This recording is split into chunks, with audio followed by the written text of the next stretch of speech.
सत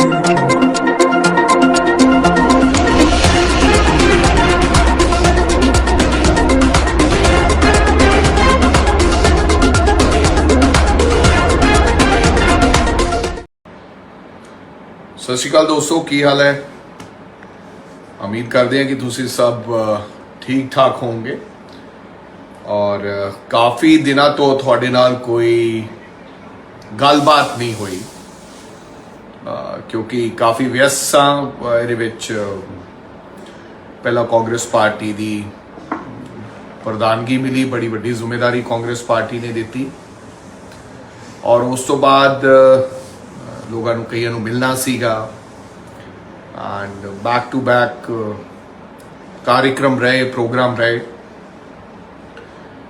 सो इस करके थोड़े नाल गलबात नहीं हो सकी। कोशिश करांगा आने वाले समय थोड़े नाल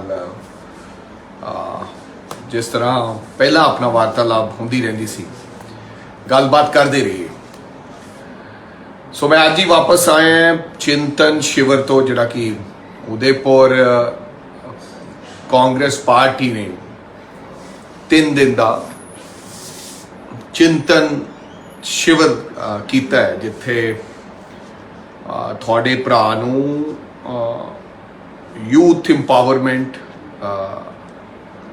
कमेटी का कन्वीनियर बनाया गया और इस तरह दियां 6 कमेटीज श्रीमती सोनिया गांधी ने, राहुल गांधी जी ने बनाई एंड प्योरली इहदे ते काम करना सीगा, चिंता जाहिर करनी सी कि किस तरह असी यूथ इंपावरमेंट के उत्ते की काम लोग की चाहते हैं, देश का नौजवान की चाहता है। सेम इट विद फार्मर जिहड़ा सीगी कमेटी सीगी, उन्होंने फार्मर इशूज़ की गल की, इकोनॉमी की गल की, सोशल जस्टिस एक कमेटी सीगी, अलग अलग कमेटीज़ ने जिहदे विच तकरीबन पूरे देश तो 430 लोगों ने उहदे विच पार्टिसिपेट किया और 80 के लगभग नौजवान देश के चुने हुए member parliament and MLAs, MLCs, youth Congress के लोग, डिस्ट्रिक्ट प्रेजिडेंट्स, महिलावां एंड लोकल बॉडीज चुने हुए लोग, ये सारे लोगों ने पार्टिसिपेट किया। अलग अलग स्टेट्स तो आए हुए सी। 2 दिन कंप्लीट चर्चा तो बाद जो भी गल्लां निकल के आईयां वो असी लोगों ने आदरणीय राष्ट्रीय कांग्रेस की अध्यक्षा श्रीमती सोनिया गांधी जी नूं हो असी रिपोर्ट पेश की। उस तो बाद उस रिपोर्ट पेश करने तो बाद CWC पूरे ते चर्चा हुई तो फिर लास्ट जिवें कि तुसीं सुनिया श्रीमती सोनिया गांधी जी उदयपुर डिक्लेरेशन के रूप में हो रही अनाउंसमेंट हुई है और मैं जरूरी समझा कि यूथ इंपावरमेंट ते असीं की गल्लां कीतियां उहदे बारे थोड़े नाल चर्चा करा। एक तो बहुत वड्डा फैसला होया कि बिलो द एज ऑफ 50 बल्कि 50 साल तो थल्ले दे लोगों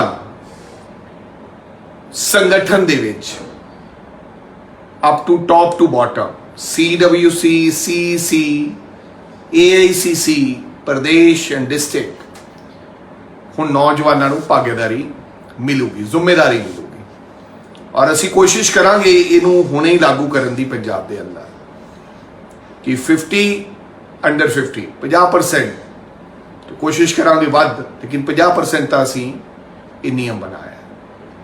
सेम यही नियम टिकट्स दे विच, चाहे वो पार्लीमेंट की टिकट है, either it's MLA, either it's MLC ते जां राज्य सभा, इहदे विच भी ये फैसला हो गया है कि 50% तो निचले लोगों असी लोग इन्हां टिकट्स ना, क्योंकि पहला टिकट्स मिल जांदियां सी लेकिन राज्य सभा और MLC ये लैणियां औखियां होंदियां सी और CWC इन्हां कमेटियां दे विच नौजवान घट हैगे ने, CEC, AICC।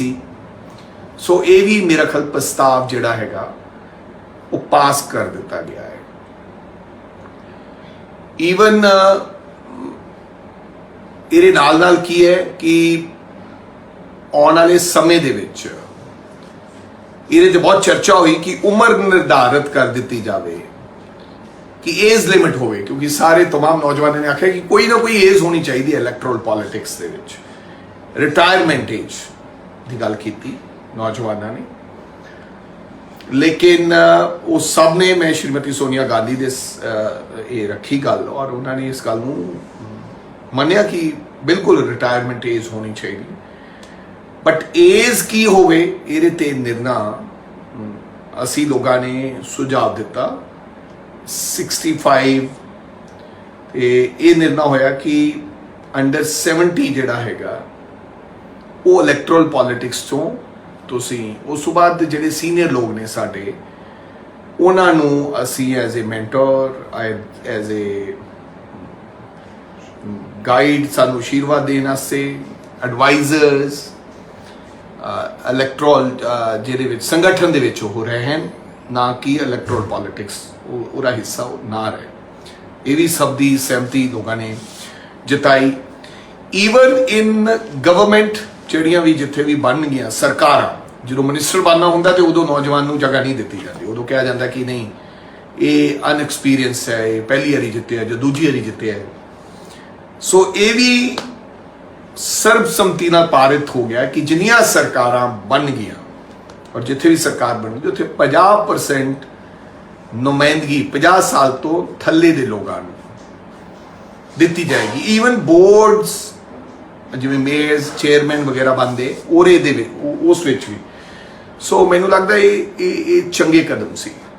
ਸੋ ਇੰਪਲੋਇਮੈਂਟ ਇਸ਼ੂਜ਼ ਤੇ ਦੋਵਾਂ ਲੋਕਾਂ ਦਾ ਕਾਫੀ ਵੱਡਾ, ਬੇਰੋਜ਼ਗਾਰੀ ਦਾ ਬਹੁਤ ਵੱਡਾ ਮੁੱਦਾ ਹੈ, ਜਿਸ ਦੇ ਉੱਤੇ ਗੱਲ ਕੀਤੀ ਕਿ ਸਾਨੂੰ ਪਹਿਲਾਂ ਤਾਂ ਜਿੱਥੇ ਜਿੱਥੇ ਸਾਡੀਆਂ ਸਰਕਾਰ ਹੈ, ਲਾਈਕ ਰਾਜਸਥਾਨ, ਛੱਤੀਸਗੜ੍ਹ, ਇਹਦੇ ਵਿੱਚ ਜਿੰਨੀਆਂ ਵੀ ਖਾਲੀ ਵੇਕੈਂਟ ਪੋਸਟ ਪਈਆਂ ਉਹਨਾਂ ਨੂੰ ਅਸੀਂ ਭਰਾਈਏ ਤਾਂ ਜੋ ਨੌਜਵਾਨਾਂ ਨੂੰ ਨੌਕਰੀਆਂ ਮਿਲ ਸਕਣ।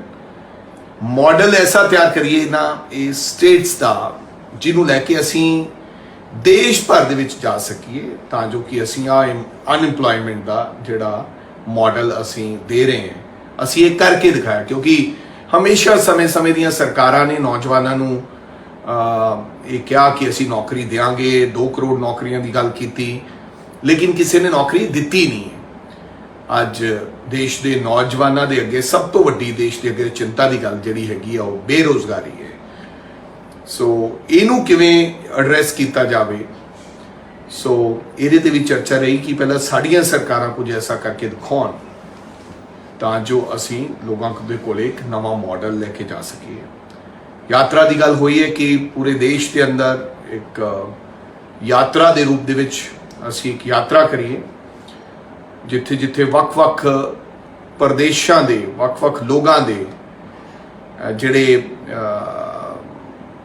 ਮੁੱਦੇ ਹਨ, ਗੱਲਾਂ ਹੈ ਉਹਨਾਂ ਨੂੰ ਕਸ਼ਮੀਰ ਤੋਂ ਕੰਨਿਆ ਕੁਮਾਰੀ ਤੱਕ ਅਸੀਂ 2 ਅਕਤੂਬਰ ਨੂੰ ਗਾਂਧੀ ਜਯੰਤੀ ਤੇ ਅਸੀਂ ਉਹ ਯਾਤਰਾ ਕਰਾਂਗੇ। ਇਹ तमाम ਗੱਲਾਂ ਹੋਈਆਂ। ਨਾਲ ਵੱਖ-ਵੱਖ ਫੀਲਡ ਦੇ ਲੋਕ ਜਿਹੜੇ ਨੌਜਵਾਨ ਸਾਥੀ ਨੇ, ਕੋਈ ਸਿੰਗਰ ਨੇ, ਕੋਈ ਸਪੋਰਟਸਮੈਨ ਨੇ, ਇਹੋ ਜਿਹੇ ਲੋਕਾਂ ਨੂੰ ਵੀ ਅਸੀਂ ਆਪਦੇ ਨਾਲ ਕੋਈ ਹੋਰ ਕਿਸੇ ਆਪਦੇ ਕਿੱਤੇ 'ਚ ਹੈ, ਜ਼ਰੂਰੀ ਨਹੀਂ ਕਿ ਇਕੱਲੇ ਜਿਹੜੇ ਕਾਂਗਰਸ ਜਾਂ ਯੂਥ ਕਾਂਗਰਸ ਕੰਮ ਕਰਦੇ ਉਹਨਾਂ ਨੂੰ, ਦੂਸਰੇ ਲੋਕਾਂ ਨੂੰ ਵੀ ਆਪਦੇ ਨਾਲ ਜੋੜਨ ਦਾ ਉਪਰਾਲਾ, ਉਹਨਾਂ ਨੂੰ ਵੀ ਅਸੀਂ ਕਿਤੇ ਕਿਤੇ ਜ਼ਿੰਮੇਵਾਰੀ, ਇਲੈਕਸ਼ਨ, ਕਿਤੇ ਸੰਗਠਨ ਦੇ ਵਿੱਚ ਕੰਮ, ਇਹਨਾਂ ਲੋਕਾਂ ਨੂੰ ਆਪਦੇ ਨਾਲ ਜੋੜਨ ਦਾ ਕੰਮ ਕਰੀਏ।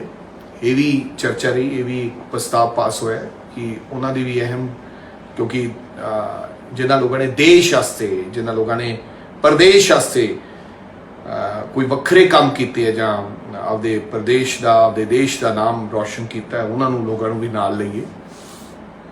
ਸੋ ਇਹ तमाम ਚਰਚਾਵਾਂ ਰਹੀਆਂ, ਚਿੰਤਨ ਜਿਹੜਾ ਸ਼ਿਵਰ ਹੋਇਆ ਔਰ ਫਿਰ ਐਕਸ਼ਨ ਪਲਾਨ ਉਹਨਾਂ ਨੇ ਕਿਹਾ ਕਿ ਹੁਣ ਇਸ ਤੋਂ ਬਾਅਦ ਜਲਦੀ ਇੱਕ ਇੰਪਲੀਮੈਂਟੇਸ਼ਨ ਕਮੇਟੀ ਬਣੇਗੀ, ਐਕਸ਼ਨ ਪਲਾਨ ਬਣੇਗਾ ਕਿ ਕਿਦੋਂ ਕੀ ਕਰਨਾ ਹੈ। ਸੋ ਮੈਨੂੰ ਲੱਗਦਾ ਕਿ ਜਿਹੜੀ ਚਿੰਤਾ ਜ਼ਾਹਿਰ ਕੀਤੀ ਕਾਂਗਰਸ ਪਾਰਟੀ ਦੇ तमाम ਸੀਨੀਅਰ ਲੀਡਰ ਸਾਹਿਬਾਨਾਂ ਨੇ, ਲੱਗਦਾ ਸੀਗਾ ਕਿ ਇਸ ਹੁਣ ਚਿੰਤਾ ਸ਼ਿਵਰ ਦੇ ਵਿੱਚੋਂ ਕੁਝ ਨਿਕਲੇਗਾ ਔਰ ਅਸੀਂ ਦੇਸ਼ ਦੇ ਲੋਕਾਂ ਦੀ ਲੜਾਈ, ਨੌਜਵਾਨਾਂ ਦੀ ਲੜਾਈ ਆਉਣ ਵਾਲੇ ਸਮੇਂ 'ਚ ਕਾਂਗਰਸ ਪਾਰਟੀ ਲੜੇਗੀ। ਔਰ ਸੰਗਠਨ ਦੇ ਵਿੱਚ ਵੀ ਕਈ ਸੁਝਾਅ ਆਏ, ਬਹੁਤ ਸੁਝਾਅ ਆਏ। 1 ਫੈਮਿਲੀ 1 ਟਿਕਟ, ਇਹ ਵੀ ਇੱਕ ਬਹੁਤ ਵੱਡਾ ਜਿਹੜਾ ਸੁਝਾਅ ਸੀਗਾ ਜਿਨ੍ਹਾਂ ਨੇ ਸਾਰਿਆਂ ਨੇ ਸਰਬਸੰਮਤੀ ਨਾਲ ਪਾਰਿਤ ਕੀਤਾ। ਜਿਹੜਾ ਵੀ ਵਿਅਕਤੀ ਕਿਸੇ ਦਾ ਰਿਸ਼ਤੇਦਾਰ ਹੋਏਗਾ ਉਹਨੂੰ ਐਕਟਿਵਲੀ ਪਹਿਲਾਂ 5 ਸਾਲ ਕਰ ਸਕਦਾ ਹੈ। ਕੋਈ ਕਿਸੇ ਦਾ ਰਿਸ਼ਤੇਦਾਰ ਹੈ, ਉਹ ਟਿਕਟ ਉਹਨੂੰ ਦੇ ਸਕਦੇ ਹੈ, ਲੇਕਿਨ ਉਹਨੂੰ 5 ਸਾਲ ਪਹਿਲਾਂ ਪਾਰਟੀ ਦੇ ਵਿੱਚ ਐਕਟਿਵਲੀ ਕੰਮ ਕਰਨਾ ਪਏਗਾ। ਤਦ ਹੀ ਪਾਰਟੀ ਉਹਨੂੰ ਕਿਤੇ ਨਾ ਕਿਤੇ ਉਹਨੂੰ ਜ਼ਿੰਮੇਵਾਰੀ ਦੇ ਪਾਊਗੀ, ਉਹਨੂੰ ਚੁਣਾਵ ਲੜਾ ਪਾਏਗੀ। ਸੋ ਇਹ तमाम ਸਾਰੀਆਂ ਗੱਲਾਂ ਰਹੀਆਂ, ਪਰ ਮੈਂ ਉਮੀਦ ਕਰਦਾ ਹਾਂ ਕਿ ਆਉਣ ਵਾਲੇ ਸਮੇਂ ਦੇ ਵਿੱਚ ਅਸੀਂ ਲੋਕ ਇਹਨਾਂ तमाम ਗੱਲਾਂ ਦੀ ਮੋਹਰੀ ਬਣ ਕੇ ਅਸੀਂ ਲੜਾਈ ਲੜਾਂਗੇ, ਰਾਖੀ ਕਰਾਂਗੇ। ਔਰ ਮੇਰੇ ਮਨ 'ਚ ਵੀ ਹੈ ਕਿ ਸ਼ਾਇਦ ਇਹਦੇ ਬਾਰੇ ਵਿਚਾਰ ਕਰ ਰਹੇ ਹਾਂ, ਸੋਚ ਰਹੇ ਹਾਂ ਕਿ ਪੰਜਾਬ ਵਿੱਚ ਵੀ ਅਸੀਂ ਇਸੇ ਤਰ੍ਹਾਂ ਇੱਕ ਪ੍ਰੋਗਰਾਮ ਉਲੀਕੀਏ ਆਉਣ ਵਾਲੇ ਸਮੇਂ ਦੇ ਵਿੱਚ, ਜਿੱਥੇ ਅੱਡ-ਅੱਡ ਲੋਕਾਂ ਨੂੰ ਸੱਦ ਕੇ ਉਹਨਾਂ ਤੋਂ ਪੁੱਛਿਆ ਜਾਵੇ। ਕਿਉਂਕਿ ਜਿੰਨਾ ਚਿਰ ਲੋਕਾਂ ਨੂੰ ਨਹੀਂ ਪੁੱਛਾਂਗੇ ਜਾਂ ਜਨਤਾ ਦੇ ਨਾਲ ਸਿੱਧਾ ਵਾਰਤਾਲਾਪ ਨਹੀਂ ਹੋਏਗਾ, ਤਾਂ ਮੈਨੂੰ ਲੱਗਦਾ ਕਿ ਜਿਹੜੀ ਸਹੀ ਗੱਲ ਆ ਉਹ ਨਿਕਲ ਕੇ ਨਹੀਂ ਆਉਂਦੀ, ਜਿਹੜੇ ਲੋਕ ਚਾਹੁੰਦੇ ਨੇ।